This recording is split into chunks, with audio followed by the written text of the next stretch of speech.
the single biggest internal security challenge ever faced by our country। अर्थात उन्होंने कहा कि इसको कहने में अतिशयोक्ति नहीं होगी कि नक्सलवाद का खतरा भारत के इतिहास में आज तक आंतरिक सुरक्षा के लिए उत्पन्न सबसे बड़ा खतरा है।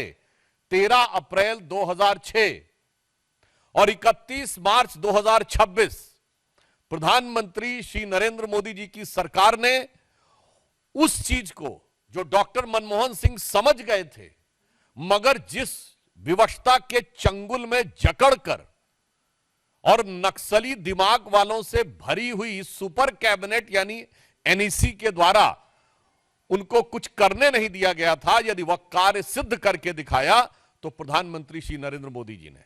मगर देश का एक ऐसा गृह मंत्री है जिसे इसमें गर्व का अनुभव नहीं हो रहा है।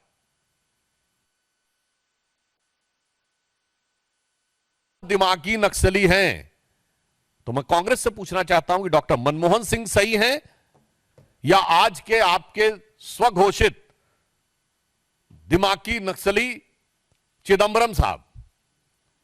और ये पी चिदंबरम साहब वो हैं, इनके लिए क्या कहा जाए, जिस यूपीए के पशुपति से लेकर तिरुपति तक रेड कॉरिडोर बना था, 180 से अधिक जिले नक्सलवाद से प्रभावित हो गए थे।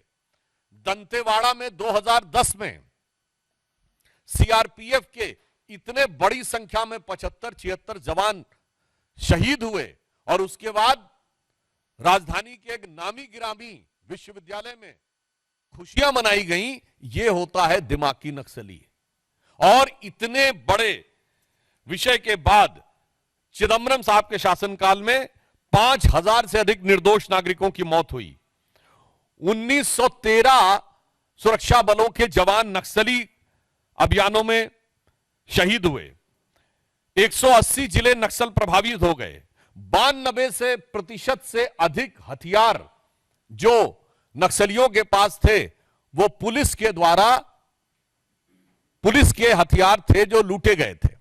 और याद करिए 2009 में उस समय प्रमुख नक्सली नेता किशन जी ने कहा था 2030 तक दिल्ली पे हमारा कब्जा होगा, मगर आज वो 180 नक्सल प्रभावी जिले शून्य पर आ गए हैं। मगर उसके बाद भी उन 180 जिलों में भारत में सामंजस्य दिखता था और यहां पर समस्या दिख रही है। मैं ध्यान दिलाना चाहता हूं कि वो दंतेवाड़ा और वो झीरम घाटी जहां पर खून की नदियां बहती थीं, चिदंबरम साहब और कांग्रेस पार्टी,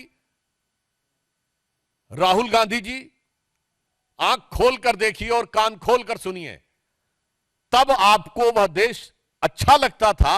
और आज गृह मंत्री अमित शाह जी के कार्यकाल में यह परिस्थिति बनी है कि बस्तर में लगातार 2 साल ओलंपिक हुए हैं।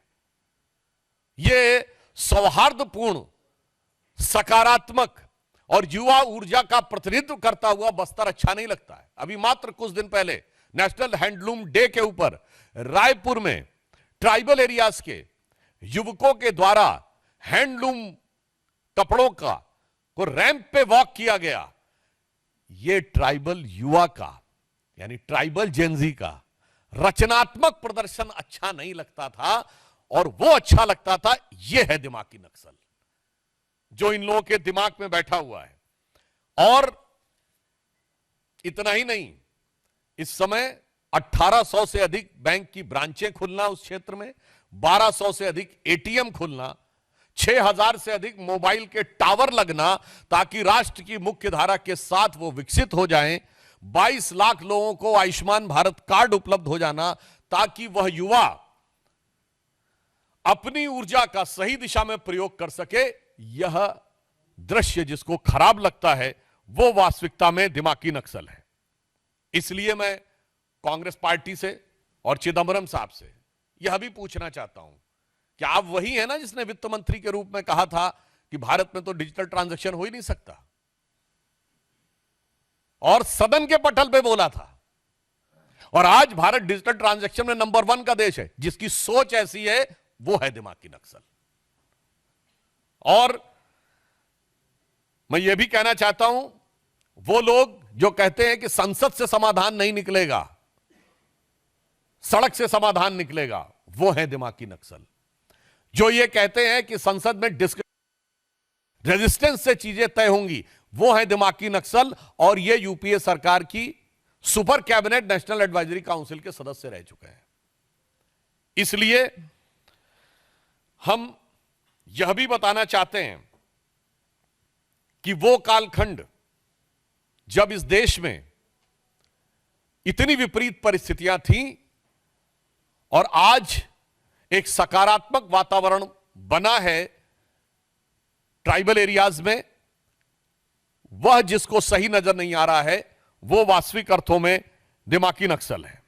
और मैं यह भी बताना चाहता हूं कि एक दौर में जब भारत में इतने जिले प्रभावित थे, वो तो अपनी जगह की बात है, उससे बड़ी बात यह है कि भारत के तमाम विश्वविद्यालयों में बैठकर उनको नैतिक और बौद्धिक समर्थन दिया जाता था।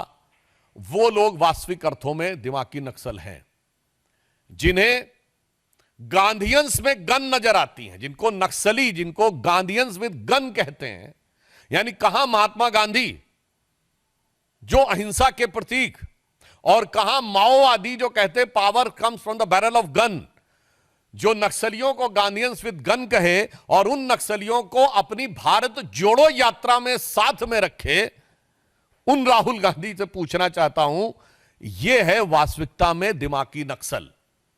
और इसीलिए हम यह भी कहना चाहते हैं कि चिदंबरम साहब हो या कांग्रेस पार्टी, ये वही लोग हैं जिनको एक विशेष प्रकार की चीज में अलग लगाव नजर आता है और दूसरे प्रकार की चीज में दुराव नजर आता है। मैं उदाहरण के लिए बोलना चाहता हूं, प्रधानमंत्री श्री नरेंद्र मोदी जी ने इन्वायरमेंट के लिए काम करने वाले उन लोगों को सम्मानित किया है, जैसे कर्नाटक की रानी गौड़ा, जिन्होंने 1 लाख से अधिक वृक्ष लगाए। एक अन्य कर्नाटक की महिला जिनको वृक्ष माता कहा जाता है, और याद करिए वो आई थी पद्म अवार्ड लेने नंगे पैर राष्ट्रपति भवन में। मगर ये लोग इन्वायरमेंटलिस्ट नजर नहीं आते थे, जो लोग एयर कंडीशन कमरों में दिल्ली में बैठकर और भारत चीन सीमा के ऊपर होने वाले भारत की सुरक्षा की दृष्टि से महत्वपूर्ण इंफ्रास्ट्रक्चर को रोकने का काम करते थे, वो लोग इन्वायरमेंटलिस्ट नजर आते थे। और जो ये कहता था, जो सरकार ये कहती थी कि हमारी तो दशकों से स्थापित नीति है कि होना ही नहीं चाहिए सीमा के ऊपर इंफ्रास्ट्रक्चर, वो है दिमागी नक्सल। इसलिए हम ये कहना चाहेंगे कि संयोग देखिए कि माननीय प्रधानमंत्री जी ने स्वतंत्रता दिवस पे बोला था, और आज नाग पंचमी आते आते ये जितना दिमागों में जहर था वो सब पूरे दिमाग से उजागर होकर उन्होंने खुद स्वीकार कर लिया कि हम क्या हैं। तो मैं सिर्फ अंत में यह कहना चाहूंगा कि माननीय प्रधानमंत्री जी ने जो संकेत दिया है यह बहुत सहज और स्वाभाविक है। इसके लिए किसी को दिमाग पे जोर लगाने की जरूरत नहीं है, सिर्फ आंख खोलकर देखने की जरूरत है। उसे दिखाई पड़ेगा कि दिमागी नक्सल कौन है। दिमागी नक्सल वो है जिसको हाफिज में साहब नजर आता है, याकूब मेनन में जुडिशियल किलिंग नजर आती है, जिसको ओसामा में जी नजर आता है, जिसको जाकिर नायक में शांति का मसीहा नजर आता है, जिसको इशरत जहां में बेटी नजर आती है, बुरहान वानी में भटका हुआ नौजवान नजर आता है, और भारत के सेना अध्यक्ष में सड़क छाप गुंडा नजर आता है। यह है वो दिमागी नक्सल। और आज हर भारतीय को इस चीज को सिर्फ आंख खोलकर देखने की जरूरत है और कान खोलकर समझने की जरूरत है। स्वतः समझ में आ जाएगा। और उन लोगों ने जब स्वयं स्वीकार कर लिया है